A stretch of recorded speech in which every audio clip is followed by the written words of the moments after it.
We believe in movies where the prince meets Cinderella and falls in love immediately.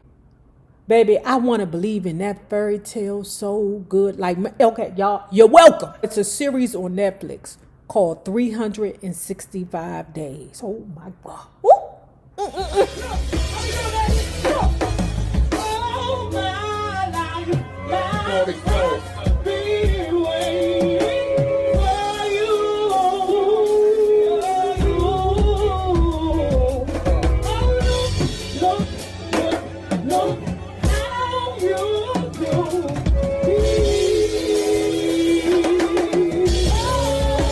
Hello there, love bugs. Hello there, Bellas. If you have not already done so, please remember to like, share to Facebook, subscribe, and tip your favorite narrator via Cash App at $NAROB on YouTube. And if you are not already a part of this book club, please hit the Patreon link below and or the join button here on the YouTube. And for a small monthly fee of $5, you babies, yes, you can be privy to all the shenanigans before the YouTube gets it, if the YouTube gets it. Now let's continue reading Mary Wilson's Supreme Faith.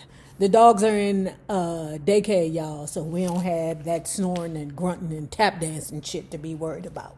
Donnie complained that the crowd was cold, but they certainly responded to us. When Cindy addressed the audience, fans screamed, "We're glad you're back, Cindy." Tears came to my eyes, but that was about the only thing that went right. We'd gone to Cincinnati thinking the promoters had sold 5,000 tickets, only to find it was more like a few hundred. Girl, let me tell you something. Them damn janky promoters, look at that movie with Mike Epps and Ice Cube. That shit be real. Real. After the show, the police tried to arrest him because he couldn't pay the acts. The sound was terrible and we had to perform without a bass player, which the promoter was supposed to supply. These things never happened when Motown took care of us. No one was looking out for the Supremes. No one cared. And you still around there telling Motown to kiss your ass? Oh, you want me to kiss your ass? Okay, how about this? When you out there and you see how messed up the real world is, including dealing with these janky promoters. Afterward, I went back to Detroit to visit Mom. Although she can neither read nor write, she is very wise. My paternal grandmother only has a second grade education, and she's the smartest woman I know. She's long gone, but baby, she's brilliant. I respected her so much for her love and compassion, and I was happy to provide for her. She never asked me for anything, but on this day, she said, "Mary, I would like you to get me a car." This is the bullshit right here. So the mother is listening to friends and family. Okay, tell her, your daughter out there making all that money, why you ain't got no car? Excuse me? One thing I can't stand is when somebody counts somebody else's pockets. Mary's, Mammy's, friends is counting Mary's pocket. All that is just a veil of hater. Your daughter, Supreme, why she can't buy you a car? I was a little annoyed and without thinking snapped. No, for one thing, you can't drive and you can't read, Mom. How would you get around? Back then, you didn't need no... How did they get their driver's license? Because, I mean, my grandmother couldn't read and she got her license. "You could get someone to drive for me," she replied innocently. I felt so sorry for her. She was right. I should have had the money to give her a car and a driver, but money was getting very tight. I felt a twinge in my heart for having hurt her feelings. Apologize for snapping. But baby, you ain't built like that to be getting your mama a car and a driver. Do you have a car and a driver? Shit. You got a brand new boyfriend that's wearing them pockets out, Murray. Be honest, mama, I ain't built like that no more, ma. Murray already paying for her to live in her old house back in Detroit. Remember when her, Flo, and Diane bought a house all in the same cul-de-sac? Murray moved to LA.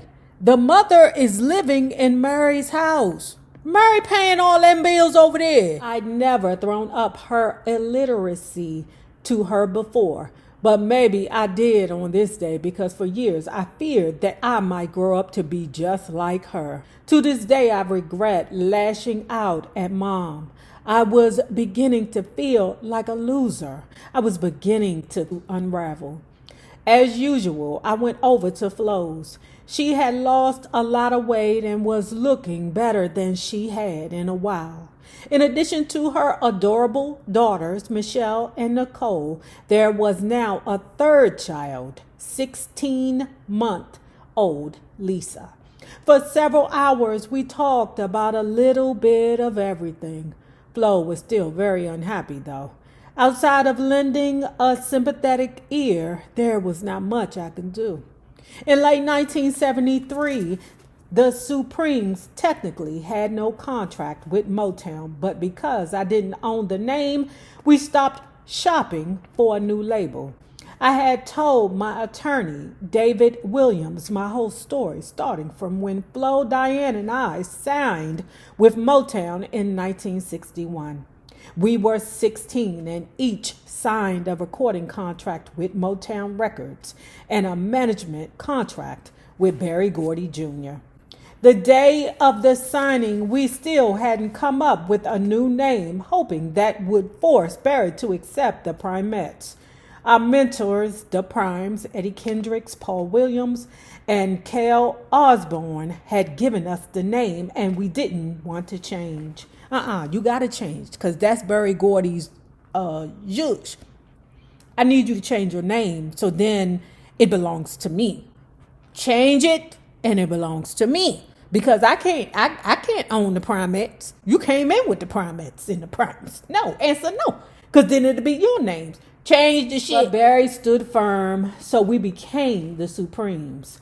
Flo picked the name, the Supremes, which we didn't think was as pretty as our former name, the Primettes. But Berry said, look, I don't like the name Primettes. Change it before you signed your contract. And we did. Short of sleeping with him, we'd have done everything Berry wanted if it would get us a record deal. Speak for yourself. Speak for yourself, because Diana slept with his ass. Eventually, when we signed our contracts, we didn't fully understand the clause stating that Motown owned the name The Supremes. Diane, Flo, and I weren't dummies.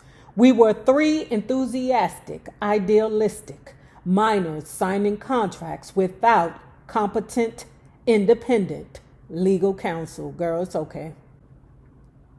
It happens every day, all the time. Meanwhile, no one at Motown said anything about a contract for Sherry. They never indicated whether they liked her or thought she should be in the group. It was November. I decided that New Year's Day, 1974, was my deadline. We had to have a group. We had to know who was in it, and their contracts had to be in order. The Supremes had not recorded in almost a year, a period during which we'd normally have released 2 LPs and 3 or 4 singles. Remembering Smokey's promise to produce us, I started pushing Motown. We needed a new record out, and soon, without contracts, Sherry and I, along with Cindy, hit the road. Another new group of Supremes. December 13th, 1973. Pedro sounded drunk and strange. He called me a prostitute, saying he was tired of hearing things about me, and no wonder no one liked me. He started talking about the photo of me on the couch. He said the next time I see him, it will be with someone else. I guess it's over. I was hoping so much that we could make it. But I've lost again. Girl, you won. You got rid of that beat. You got rid of that beat. 11 a.m. Pedro has called me 3 times already. At first, I got the impression that we were finished, but when he called back, he started asking if there were any other men.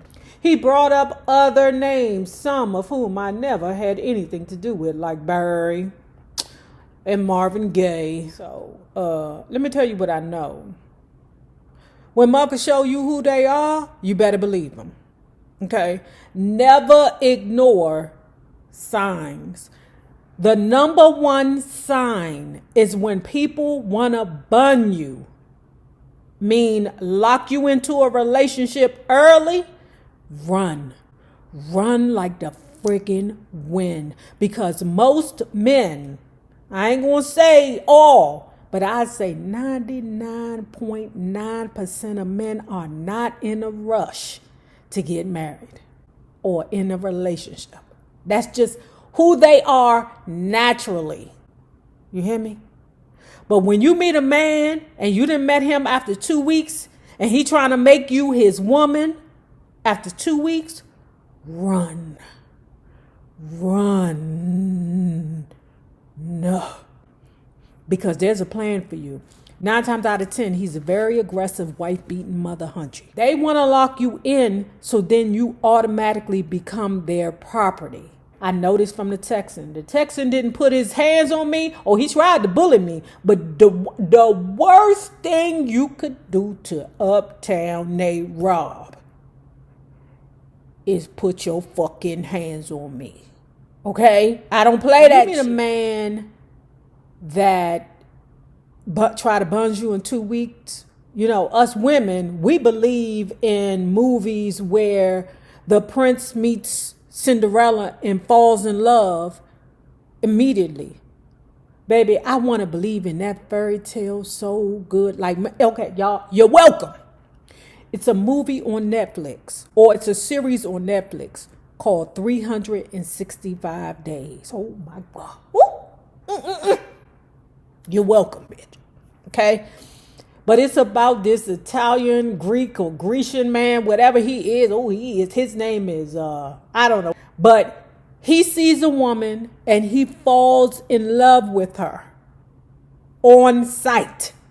He already got a woman, but he don't care nothing about that woman no more because he done fell in love with this other bitch. Baby, when I tell you he kidnapped this girl, keeps her isolated in his beautiful mansion, castle, island, something like that. What is it? His real name is, I don't know, Miguel. I don't know what the man's name is, okay? While she's there, he's physically not touching her, but he's giving her everything she could want in life. He loves her. He chooses her, and he is determined to make her turn into his wife. The entire time he's there, he is wonderful to her. No physical abuse. He is the fairy tale. Now they hunching like a mother hunching in there. You're welcome. Like I said, you're welcome. Okay. But all of us want to believe that there is a man out there for us who will fall in love with us instantaneously and turn our life around, and we get to live like a princess. That shit don't happen in real life. It might, but that is always the exception. Okay. And this is what Murray Wilson wants to believe with Pancho Pedro. Okay. You go through the first 2 weeks. He like, we need to be together. You the dummy because you believe, oh, this beautiful black man fell in love with me. He gonna be everything to me. And next minute you know he accused you of fucking the Berry Gordy and the Marvin Gaye. And you ain't had neither one of them niggas. Now, you might have had all the other niggas, but you ain't had them two. While cleaning out some papers a few months earlier, Pedro had come across a photograph of me and Tom Jones. Danger.